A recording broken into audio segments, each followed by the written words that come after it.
I think that we are now well prepared to go into more practical details on how to deal with this heritage and economy theme. So I would like to move to theme one of our today's discussions, which is about heritage during the financial crisis, whether it is luxury or necessity. So I would like to invite our first speaker of this session, Dr. Christopher Young, Head of the World Heritage and International Policy for English Heritage in the United Kingdom.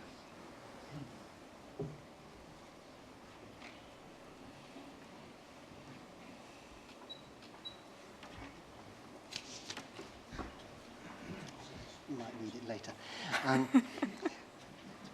First, can I say how pleased I am to have been invited to speak today, and also how pleased I am to be in Wrocław for a second time in my life. The last time was about 5 years ago.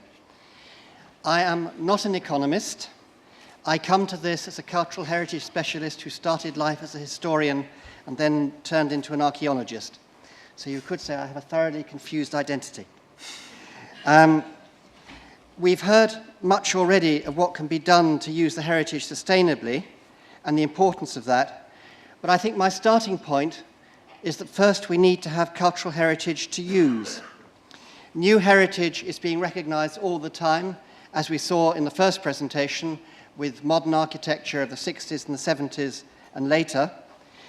But paradoxically, heritage which is lost for all time because you can't replace buildings. As one of my former colleagues said, there are no longer any pairs of breeding hill forts left in the United Kingdom to produce new baby hill forts. Once one's gone, it's lost.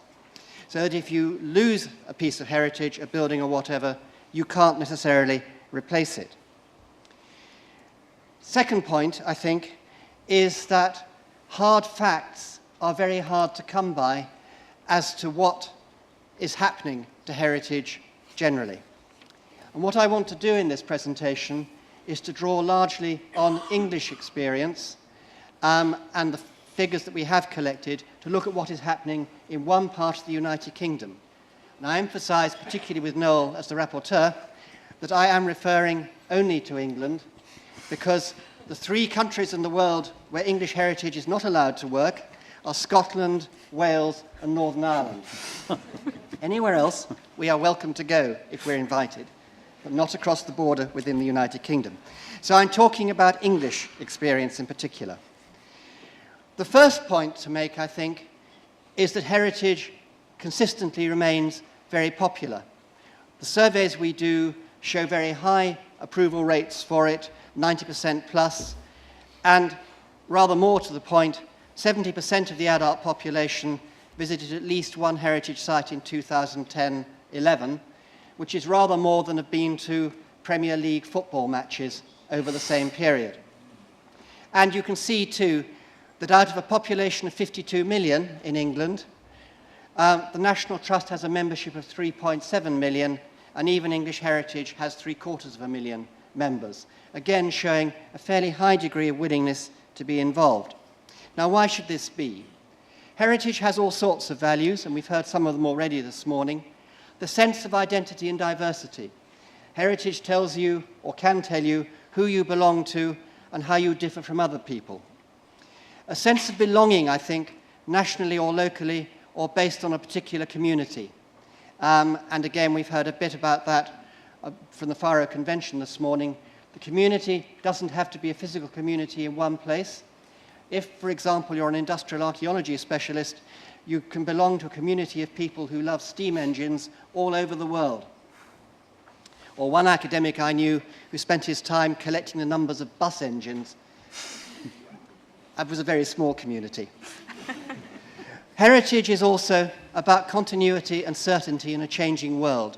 The more rapidly things change around us, the more people tend to cling what they already have. It can also provide pleasant places to work and live, and it provides economic benefit. And I think there is also something in there about what in English is called the local and familiar scene, the places, your immediate surroundings, which very often are not sufficiently important to be designated, but are what very often cause the biggest fuss when somebody wants to change them. So heritage is valuable to all sorts of people for all sorts of different reasons. And of course, to historians, architectural historians and so on, it is a major source material for telling us about the past and how we are what we are. So the baseline positions I would start from are that heritage is irreplaceable, in the sense that once a building is gone or an archaeological site is destroyed, you can't put it back, not as it was. In a sense, then, we are trustees who inherit important things from the past and have to transmit them to the future. And so regardless of the economic situation, there is a long-term need for conservation which remains. We may need to do it in a different way, and I'll come to that, but we need to pass on to the future what we regard as important that we've inherited from the past, which in fact is almost a classic Rio definition of sustainable development. And the best way to sustain heritage is to use it, which may mean accepting change to it in order to go on using it, but not necessarily, because you have large classes of buildings, like churches, for example, which continue to be used in the way in which for the purpose for which they originally intended. Now, what happens to heritage in hard times? Robust data is often difficult to come by, as in most aspects of our field, but English Heritage publishes 2 annual series of data. We have a Heritage at Risk register, which goes back to 1999 for listed buildings, and rather more recently for other types of monuments such as archaeological sites, historic parks and gardens, even historic battlefields, because we have some in England, although people tend to think nothing has happened in terms of conflicts since 1066. That's a misapprehension. And that gives us a trend data over a period of over a decade now, which enables you to see what is happening.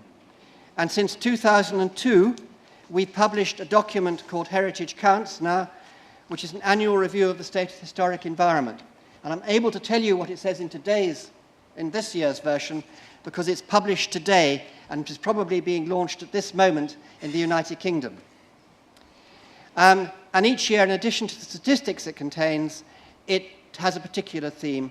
And this year, very topically for this meeting, is about the role of the volunteer.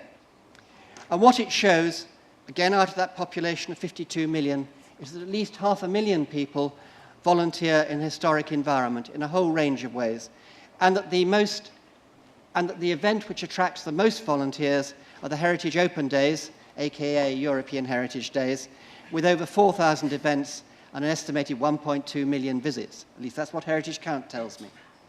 What we've also found in the last 12 months or so is that voluntary effort can also raise very substantial sums of money, such as £900,000 to buy for the nation the Staffordshire hoard of 6th, 7th century metalwork, which is incredibly important, and even £200,000 to support the site of the Colchester Roman Circus, which never was the Colosseum and is now a flat archaeological site, but very dear to the people of Colchester, because it's the only one in Britain.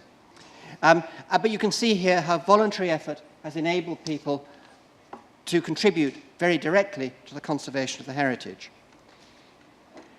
And there are a whole range of ways in which the voluntary sector can help, pressuring and campaigning on heritage issues and development proposals, which is very often the not in my backyard syndrome, but is enormously helpful. They can provide advice and training. There's always one spelling mistake I don't spot in the PowerPoint, and there it is.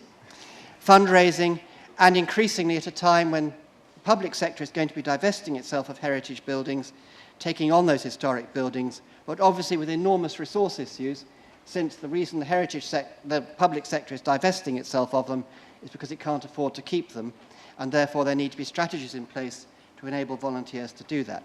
Right, some hard facts then. Oddly, well, in some ways you might think oddly, the number of buildings at risk on our register is dropping. The fall in 2010 to 11, that's to April this year, is the biggest fall in a year since 2006, at a time when the economy is in desperate straits, and the overall figure of buildings on the register is the lowest since its start in 1999. Development pressure is less than it was. Planning applications are still well below the peak we reached in 2004 to 5. But on the other hand, resources are dropping. Public funding for the heritage sector is estimated by the Heritage Lottery Fund to be down between 25% and 40% over the next 4 years. And the number of professional resources in government, both nationally and locally, is also dropping as local government and national government reorganise and lose staff to take account of the drop in funding. On the other hand, the Heritage Lottery Fund, the most successful voluntary tax in history in the UK, is putting more money, something like nearly £100 million more, into the heritage over the last year than it did previously. Now, that has its limitations because the money only goes to buildings and projects which are public sector or voluntary sector. It doesn't help private owners. And it's also almost all for capital expenditure, which is good for getting something started, but is not necessarily good for maintaining it once it's done. But the drop in professional resources in national and local government, over the last 18 months, it's been about 12% loss of professional conservation officers primarily, does mean that the ability to supervise that work is dropping as well. So it's a mixed picture. Some things are better, some things are worse. So what happens? The consequences are an increased willingness to accept the economic case for development at any price. Liverpool, lauded a bit earlier as the City of Culture in 2008, and building on that, are looking quite favourably at a 60-hectare development in the historic docks, which would do a lot, in our view, of damage to the outstanding universal value of that particular World Heritage Site. It can be more difficult to develop viable schemes for heritage-led regeneration because the investors in the private sector can't get a big enough return from them to justify the investment. There is less money potentially to spend on repair and maintenance, and as we've seen, there are fewer sources of professional advice. So it's a mixed picture, and it is difficult and probably going to get more so. So what can we do to carry... I'm on the last slide. What can we do to carry our heritage through to the future, to after the economic crisis? We can maintain these are just some ideas and a basis for future discussion. We can maintain the importance of heritage in the public eye. Possibly, we need to adopt cheaper temporary remedies for repair and maintenance of historic structures, such as mothballing them, just making sure they're wind and weather tight until the resources are available to do something more exciting with them. We can find beneficial uses for buildings, even if it means that there needs to be some change to them to keep them in that use. Because beneficial use is the best way of keeping the roof on a building, because on the whole, people don't like sitting in a room where the rain's coming through the ceiling. We can try and increase philanthropic involvement, perhaps in some cases by transferring buildings to voluntary groups. And some of the agencies, government agencies in the UK have begun to create funding opportunities for that. Still very, very small, but hopefully seed corn to do more. We can give support to groups, sometimes voluntary, to take on buildings at risks, since very often it's a matter of transferring ownership and then finding a beneficial use, and providing that initial investment which enables that use to take place. And probably we need to refocus the work of heritage bodies to support this kind of activity. So I have no amazing overall solution to the problems, but my key message would be that we need to find ways of carrying through to the supposedly sunlit uplands of the future, economically, the heritage which we have inherited and which we regard as sufficiently important for our descendants to enjoy. Thank you.